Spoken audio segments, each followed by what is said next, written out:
No niin, eli tervehdys kaikki ihanat jälleenmyyjät. Mun nimi on Greta Stenvoden ja mä olen Flaskan maahantuoja. Ja mä halusin tehdä teille tämän videon, koska valitettavan montaa teistä mä en ainakaan toistaiseksi ole päässyt vielä kasvatusten tapaamaan. Ja koska Flaska kuitenkin tuotteena on semmoinen, että se herättää meidän ihanissa asiakkaissa aika paljon erilaisia kysymyksiä. Ja totta kai varmaan teille itsellekin kivempi sitten niin kuin tietää, että mitä sitä oikein ollaankaan myymästä. Joo, mä ajattelin, että tässä ensimmäisessä videossa me käytäisiin läpi ihan nämä perusasiat Flaskasta, että mikä Flaska oikein on, miten sitä valmistetaan ja missä valmistetaan. Ja sitten tämä, joka varmasti paljon kysymyksiä herättää, eli tämä strukturointikäsittely.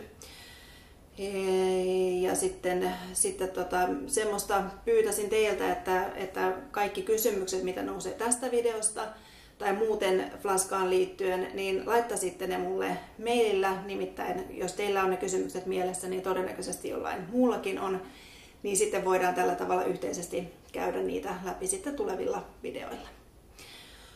Mutta jos me tosiaan lähdetään ihan liikenteeseen siitä, että mikä Flaska on. Flaska on ekologinen, eettinen, Euroopassa tuotettu lasinen juomapullo. Ja se, että se on lasinen, tietenkin tarkoittaa sitä, että se on meidän terveydelle hirvittävän hyvä, koska siitä ei liukene mitään ei-toivottuja myrkkyjä meidän juomaveteen tai muihin juomiin, mitä me nyt halutaan Flaskaan laittaa. Ja tämä lasi itsessään on täysin eurooppalaista myöskin. Tässä on tämä hiekka, josta tämä lasimassa on tehty, tulee Sardiniasta. Se tehdään pullomuotoon lähellä Genovaa, lähellä Slovenian ja Italian rajaa, sellaisessa pienehkössä perhejohtoisessa lasitehtaassa. Ja sieltä sitten toimitetaan nämä lasipulloaihiot Sloveniaan sinne Flaskan pääkonttoriin. Vaikea sanoa sitä konttoriksi, koska se on ihana vanha maalaistalo, missä elävä tuli läikkyy yhdessä nurkassa ja ovet on auki raikkaan luontoilman sinne sisään puhallella ja näin, että ihan konttori siitä nyt ei tule ensimmäisenä mieleen, mutta siellä kuitenkin, niin siellä sitten käsitellään nämä pullot, tehdään se strukturointikäsittely, mistä mä kerron kohta teille lisää. Puetaan päälle nämä suojakuoret ja laitetaan korkit päälle ja sitten sieltä ne lähtee maailmalle.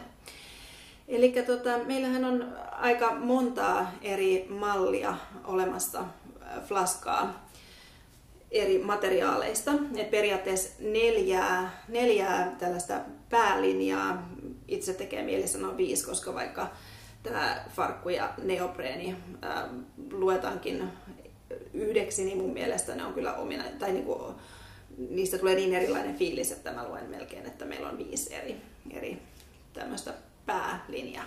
Mutta jos lähdetään liikkeelle tästä meidän grip-mallista, eli tämä pullo tosiaan sama kuin kaikissa muissakin, korkki sama kuin kaikissa muissakin, mutta tämä on poikkeuksellinen suojakuori sillä tavalla, että tämä on ainut, joka on tehdasvalmisteinen suojakuori.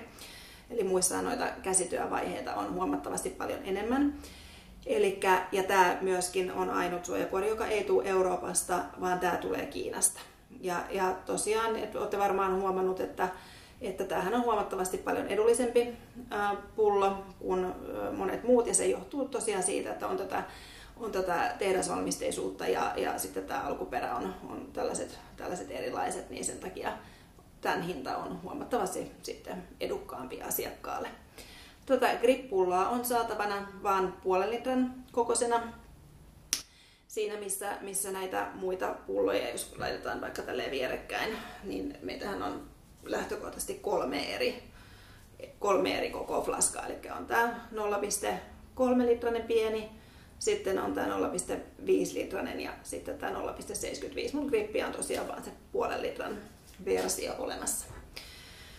No sitten ehkä tämä meidän niin kuin laajin mallisto on tämä neopreenipäällysteinen mallisto. Nämä kuoret ommellaan siellä Begunien kylässä, paikallinen ompeletar, ompelenema. Nämä kuoret ja nämä kuvat sitten painetaan siellä Flaskan toimesta näihin kuoriin. Ja tätähän on tosiaan näitä alamallistoja jonkun verran. Tämä, mikä mulla on kädessä tällä hetkellä, on tätä meidän vetovoimamallistoa. Mulla on tässä vetovoima rakkaus kädessä, niin kannattaa käydä katsoa sieltä meidän nettisivuilta näiden symbolien selitykset. Ne on nimittäin aivan hurmaavan ihania ja asiakkaat tykkää tästä mallistosta tosi paljon. Tässä Neo-mallistossa on myöskin näitä Neo-design, eli näissä on tämmöisiä erilaisia motiiveita. Tässä on pöllö, täällä on päivän kakkaroita ja voikukkia löytyy tästä ja niitähän on muitakin sitten. Mä en kaikkia ottanut tähän esiin, mutta se on hyvin, hyvin laaja ja hyvin tykätty myöskin mallisto. Sitten meillä löytyy näitä Neo Authentic-malleja, 2 eri väriä. On tämä sininen, missä on tämä turkoositeksti ja sitten löytyy musta valkoisella tekstillä. Myöskin asiakkaiden tykkäämä malli. Sitten löytyy tämä meidän ihana Neo Muksut-mallisto, jota löytyy vaan tässä 0,3 litran koossa. Eli täällähän meillä on tämä rohkea rinsessa ja reipas ritari ja rakastettava sammakko. Ja nekin on ihanan hyvän vastaanoton saanut. Tässä yhteydessä voi olla ehkä hyvä mainita, että Flaskaa suositellaan 2-vuotiaasta ylöspäin. Että kyllä 2-vuotias pystyy jo oikein hyvin operoimaan tämän Flaskapullon kanssa. Sitten meillä on täällä näitähän meillä on näitä puuvillaisia kuoria. Nämä tehdään Sloveniassa. Niin näitä puuvillaisia kuoria meillä on tämän Eco-mallin lisäksi kettu ja jääkarhu tällä hetkellä. Ja nämä on Ecotec-sertifikoitua puuvillaa, eli aikaisemmin oli luomupuuvillaa, mutta toimitusvaikeuksien takia ollaan siirrytty nyt tähän Ecotec-sertifioituun puuvillaan, ja totta kai olemme pyytäneet, että se luomuvaihtoehto saataisiin takaisin, koska kyllähän siihen suuntaan maailma on tällä hetkellä pyörimässä, että mahdollisimman luontoa kunnioittaen tuotettaisiin kaikkia näitä meidän kulutushyödykkeitä. Sitten on tietenkin viimeisenä, mutta ei suinkaan vähäisimpänä, on tämä meidän luonnonkorkkimallisto tai varsinainen mallisto. Että meillä on tämä Spiritual-mallistossa on tämä elämänkukka ja Natural-mallistossa löytyy sitten muutama malli lisää. Ja nämä kuoret valmistaa espanjalainen artesaani. Ja se on kestävän kehityksen periaatteiden mukaisesti viljeltyä se korkki, josta nämä kuoret tehdään. Eli nämä aihiot tehdään siellä Espanjassa ja sitten tuolla Flaskan toimesta sitten laserilla sitten lisätään nämä kuvat ja logot näihin kuoriin. Sitten meillähän on kahta erityyppistä korkkia, eli meillä on kaikista pulloista tulee mukana tämmöinen Expanocork nimisestä materiaalista valmistettu synteettinen korkki. Tämä on sama materiaali kuin mitä käytetään esimerkiksi viinipulloissa, täysin elintarvikekäyttöön hyväksytty. Tämä on italialainen tuote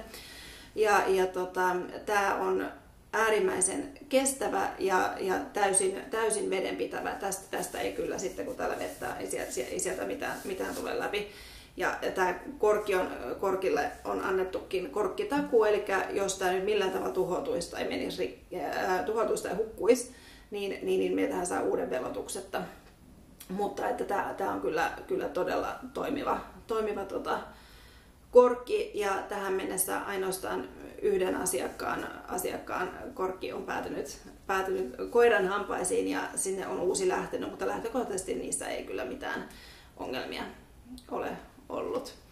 Sitten meillä on tämä luonnonkorkkinen korkki. Tässä on erittäin tärkeää muistaa, että mahdollisimman niin vähän vääntyä, ei mitään tällaista sivuttaisliikettä tai muuta. Että mahdollisimman suoraan ylös kannattaa aina nostaa, kun näitä käyttää. Tämähän on luonnonmateriaali, että jos haluaa, että tämä on pitkäikäinen, niin tätä pitää kohdella hellävaraisesti.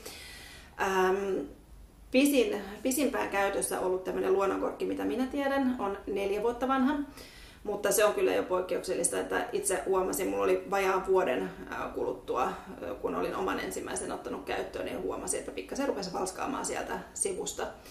Ja tosiaan, koska tämä on luonnonmateriaalia, niin tähän ei se korkkitakuu kuulu. Mutta kaikissa pulloissa tulee tosiaan mukana myöskin tämä synteettinen korkki, että ilman korkkia ei tarvitse olla. Ja sitten jos haluaa nimenomaan käyttää näitä luonnonkorkkisia korkkeja, niin kuin meillä on aika monet meidän asiakkaista on sen verran tietoisia kuluttajia, että haluavat vain niin kuin parasta mahdollista niin sanotusti, niin näitä saa erikseen tilattua sitten meiltä. Joo, tämä farkku on siis vielä läpikäymättä, eli tämä on virallisesti osa tätä neopreenimallistoa, vaikka tämä näyttääkin mun mielestä hyvin erioloiselta. Ja syy, minkä takia tämä kuuluu tuohon neopreenimallistoon, on se, että täällä tämän farkkukankaan alla on neopreenimateriaalia, johon painettu tämä kuvio ei ole niin hyvin onnistunut, että sen olisi voinut laittaa myyntiin, niin jotta kuormitetaan ympäristöä mahdollisimman vähän, niin ollaan sitten päällystetty niitä niissä, jos on heikompi painonjälki, niin farkkukankaalle ja saatu ne sillä tavalla myyntituotteiksi jälleen. No niin, me ollaan nyt varmaan tämä mallisto käyty tässä aika hyvin läpi. Eli nyt jos mä menisin sitten sinne flaskan tarinaan, että mistä tämä flaska oikein on saanut alkunsa. Eli flaska on tosiaan Sloveniassa kehitetty tuote. Ja tämän on kehittänyt Max Freko, joka oli aikaisemmin mansikan viljelijä siellä Sloveniassa. Ja hän on aika tämmöinen avarakatseinen ihminen ja jatkuvasti yritti etsiä uusia tapoja, miten hän voisi lisätä niiden mansikoiden hyvinvointia. Ja häntä lähestyi sitten henkilö, jolla oli tämmöinen laite, joka sitten tämän henkilön mukaan strukturoi veden ja sanoi, että se on näille mansikoille parempi. Ja Max vähän ihmetteli, mikä veden strukturoiminen, niin kuin me varmaan kaikki ihmetellään, kun me ensimmäistä kertaa tästä konseptista kuullaan, mutta hän ajatteli, että no mikäs tässä kokeileessa, että katsotaan, että mitä tapahtuu, että jos hän ottaa tämän laitteen käyttöön. Se oli semmoinen mötikkä, minkä läpi se vesi kulki tietyllä tavalla ja sieltä sitten johdettiin sinne mansikkapelloille sitä vettä. Ja hän teki sillä tavalla, että hän kokeili tätä strukturoitua vettä toisella puolella peltoja, että hän pystyy vertailemaan, että millaisia vaikutuksia sillä on. Ja ensimmäisenä vuonna ne oli todella huikeita se vaikutukset siihen mansikoihin, eli sato oli yli 18% korkeampi tällä strukturoidulla vedellä kastelulla puolikkaalla. Sen lisäksi nämä marjat oli paljon kiinteämpiä ja säilyi paremmin. Ja sitten nämä mansikan taimet, jotka sitä satoa oli tuottanut, niin ne oli sen satokauden jälkeen huomattavasti elinvoimaisempia kuin ne toiset. Ja tämä kovasti tietenkin kiinnitti Maxin huomiota, että mitä tässä, että onpas tämä nyt aikamoinen niin kuin vaikutus tällä erilaisella vedellä. Ja hän toisti tämän sitten seuraavina vuosina ja tulokset oli edelleenkin hyviä. Ja siitä hän rupesi miettimään ja rupesi tutustumaan niin kuin veden strukturoimiseen ja vesitutkimukseen ja näihin vesitutkimuksen pioneereihin. Esimerkiksi Viktor Schauberger on yksi, jota meidän sivuillakin on esitelty, ja Masaru Emoto toinen. Siitä sitten lähti niin kuin miettimään keinoja, että miten me saataisiin nämä strukturoidun veden hyödyt ihmisten käyttöön. Ja siinä sitten hän löysi tavan, millä tämän lasimassan sisältämän piin saa kyllästettyä luonnossa esiintyvillä värähtelyillä. Että näihin joka ikiseen flaskaan kohdistetaan 90 minuutin ajan näitä hyvin korkeita luonnossa esiintyviä värähtelyjä. Ja sitä piitä on tässä lasimassassa 71%, ja kun se on kyllästetty sillä, niin se 4 vuoden ajan vaikuttaa, tai säilyy täysmääräisenä tämä käsittely 4 vuoden ajan, minkä jälkeen se rupeaa sitten pikkuhiljaa hiipumaan. Eli tämä värähtely siirtyy sitten siihen veteen, jonka rakenteeseen se vaikuttaa.